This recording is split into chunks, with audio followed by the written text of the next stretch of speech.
പാലം തെറ്റി വരുന്ന വിധിയെ തന്നെയാ.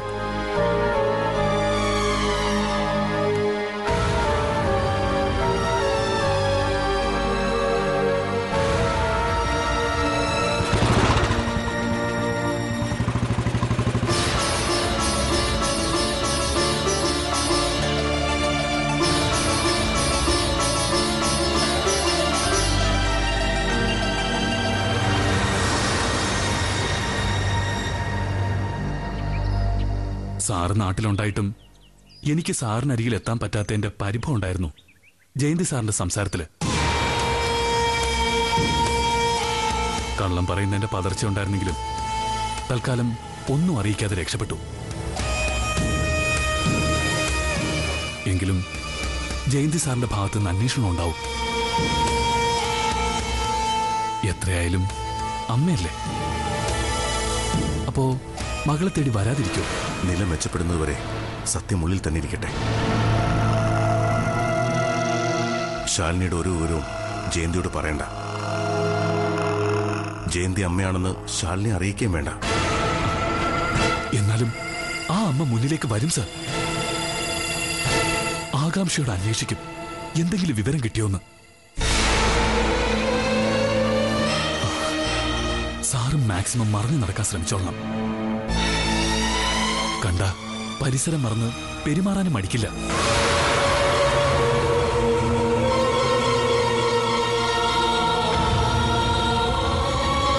ശാലിനിയെ കൊണ്ടുപോയി കൊന്നു. ആ വിശ്വാസത്തിൽ കഴിയുന്ന അമ്മ അവരിപ്പോ. കൊല്ലാൻ വന്നവനോ അവരുടെയൊക്കെ സ്നേഹവും ബഹുമാനവും പിടിച്ചുപറ്റി ജീവിക്കുന്നു. അറിഞ്ഞോ ആദിയുടെ വിവരം എന്തെങ്കിലും? ഇതുവരെയില്ല. നാട്ടിലുള്ള സാറിനെ കണ്ടെത്തിയതുപോലെ അവൻ ഈ നാട്ടിലുണ്ടെങ്കിൽ കൺമുന്നിലേക്ക് വരും ഏത് നിമിഷവും.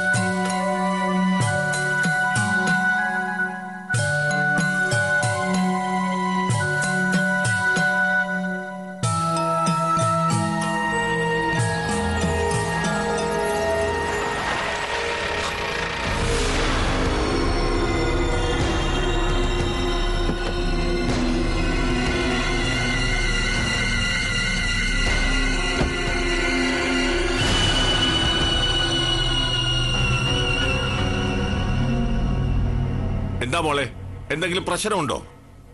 കണ്ടച്ച ഒരു ഷോപ്പിംഗ് കോംപ്ലക്സിൽ നിന്ന് ഇറങ്ങി വരുന്ന അയാളെ ഞാൻ കണ്ടു. ജിതിനെ.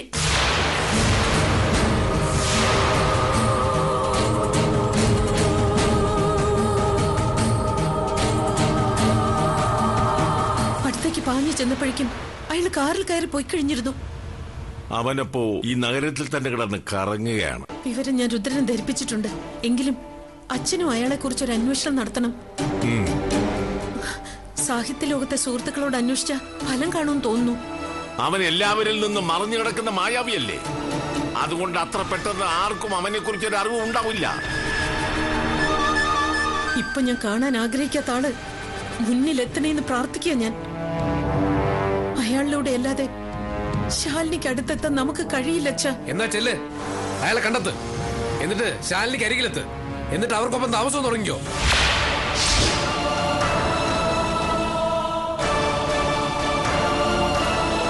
അല്ലെങ്കിൽ തന്നെ അമ്മ ഇപ്പൊ ഈ വീട്ടിലൊരു അധികപ്പറ്റ. ആരോടും മമതയില്ലാതെ മതിപ്പില്ലാതെ ഏത് നേരവും ശാലിനി ശാലിനി എന്ന് പറഞ്ഞ് നടക്കുന്നൊരു അമ്മ. ജിതിനെന്ന സാഹിത്യകാരനെ വഴിയരികിൽ വെച്ച് കണ്ടെന്ന് എത്ര ആവേശത്തോടെ മുത്തച്ഛനോട് പറഞ്ഞു കേൾപ്പിക്കുന്നത്. നാണമില്ല നിങ്ങക്ക്? അയാളെ നിങ്ങൾ ആരാ? അവൾ ആരുമല്ല. പക്ഷെ ശാലിനി നിന്റെ അമ്മയുടെ ജീവൻ നിലനിർത്തി. മതി മതി.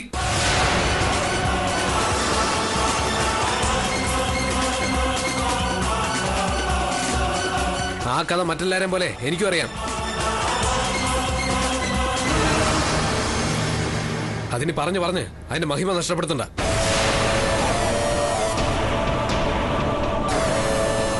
എന്താ എന്താ ഇനി ഒരു താമസം? നിങ്ങളുടെ എല്ലാ വൃത്തിയെടുക്കും കൂട്ടുനിന്ന് മുത്തശ്ശന്റെ കൈയും പിടിച്ച് പുറത്തേക്ക് പോണം.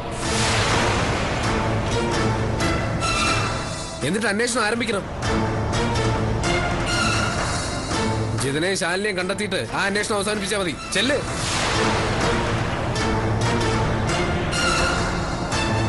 അരുൺ, പരിധി വിട്ടാണ് പലപ്പോഴും നിന്റെ പെരുമാറ്റവും സംസാരവും. അത് കേട്ടോണ്ട് നിൽക്കുന്നെന്ന് കരുതി വാക്കുകൾക്ക് വിലക്ക് ഏർപ്പെടുത്തിയില്ലെങ്കിൽ എന്റെ കയ്യിന്റെ ചൂടറിയും. അമ്മമാരെ തല്ലുന്ന പാപമായോണ്ട് മാത്രം അത് ഞാൻ കൈയും കിട്ടിയെന്ന് കൊള്ളും.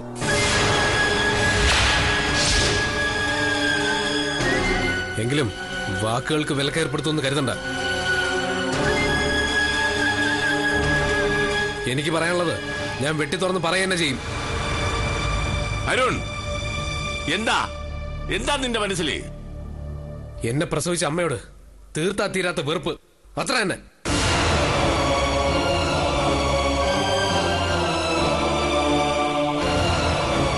അവൻ അറിഞ്ഞച്ച അവനെല്ലാം അറിഞ്ഞു.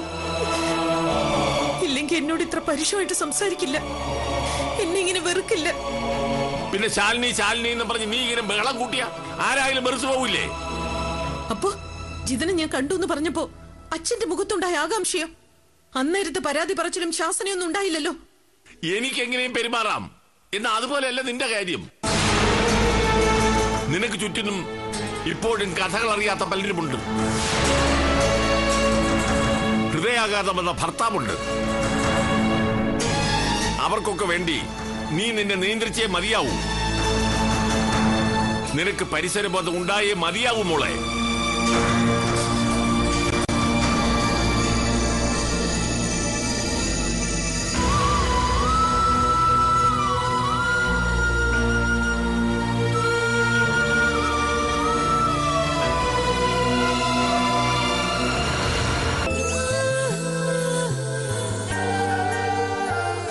ധാത്രി ഹെയർ